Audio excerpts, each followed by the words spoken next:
ನಮ್ಮ ರೈತ ಸಂಘದ ಸೋದರ ಮುಖಂಡರಾಗಿರ್ತಕ್ಕಂಥ ಅಶೋಕ್ ಸೌಕರ್ ಅವರಿಗೆ ಹಾಗೂ ಕರ್ನಾಟಕ ಪ್ರಾಂತ ರೈತ ಸಂಘದ ಎಲ್ಲ ಮುಖಂಡರಿಗೆ ಮತ್ತು ನಮಗೆ ಬಂದೋಬಸ್ತನ್ನು ಒದಗಿಸಿಕೊಟ್ಟಿರ್ತಕ್ಕಂಥ ಪೊಲೀಸ್ ಇಲಾಖೆಯವರಿಗೆ ಮತ್ತು ಇಲ್ಲಿ ನಮಗೆ ಸ್ಪಂದನೆ ನೀಡಿರ್ತಕ್ಕಂಥ ಗ್ರಾಮ ಪಂಚಾಯತಿ ಇಲಾಖೆಯವರಿಗೆ ವಂದಿಸಿ ನಮ್ಮ ಒಂದು ಈ ಹೋರಾಟವನ್ನು ಮುಂದಿನ ದಿನಕ್ಕೆ ನಾವು ಮುಂದುವರಿತೀವಿ ಅಂತ ಹೇಳ್ತಾ ನಮ್ಮ ಹೋರಾಟ ಇಲ್ಲಿಗೆ ನಾವು ಸಿಸಿ ರಸ್ತೆ ಒಳಚರಂಡಿ ವ್ಯವಸ್ಥೆ ಶೌಚಾಲಯ ವ್ಯವಸ್ಥೆ ಮಾಡಿಕೊಡ್ಬೇಕಂತ ಒಂದು 7-8 ವಿಷಯಗಳನ್ನ ಬೇಡಿಕೆ ಇಟ್ಟು ಇವತ್ತು ನಾವು ಕಟ್ನಾಳೆ ಗ್ರಾಮ ಪಂಚಾಯತಿ ಮುಂದೆ ಒಂದು ಬೃಹತ್ ಹೋರಾಟವನ್ನು ಹಮ್ಮಿಕೊಂಡಿದ್ದೇವೆ. ಇವತ್ತು ಮಾನ್ಯ ಗ್ರಾಮ ಪಂಚಾಯತ್ ಆಡಳಿತ ಅಭಿವೃದ್ಧಿ ಅಧಿಕಾರಿಗಳು ನಾನು ಲಿಖಿತ ರೂಪದಲ್ಲಿ ಇಷ್ಟು ದಿನದ ಒಳಗಾಗಿ ಇವತ್ತು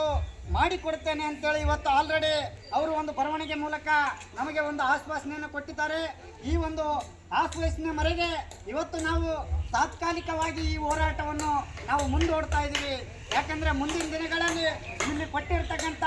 ಒಂದು ಬರವಣಿಗೆ ಮೂಲಕ ಏನು ನಮ್ಮ ಬೇಡಿಕೆ ಈಡೇರಿಸ್ತೀವಿ ಅಂತೇಳಿ ಕೊಟ್ಟಿದ್ದಾರೆ. ಈ ಬೇಡಿಕೆ ಒಂದು ವೇಳೆ ಈಡೇರದೆ ಹೋದಲ್ಲಿ ತಕ್ಷಣ ಮತ್ತೆ ನಾವು ತಮ್ಮ ಗ್ರಾಮ ಪಂಚಾಯತ್ಗೆ ಮುತ್ತಿಗೆ ಹಾಕ್ತೀವಿ ಅಂತ ಹೇಳಿ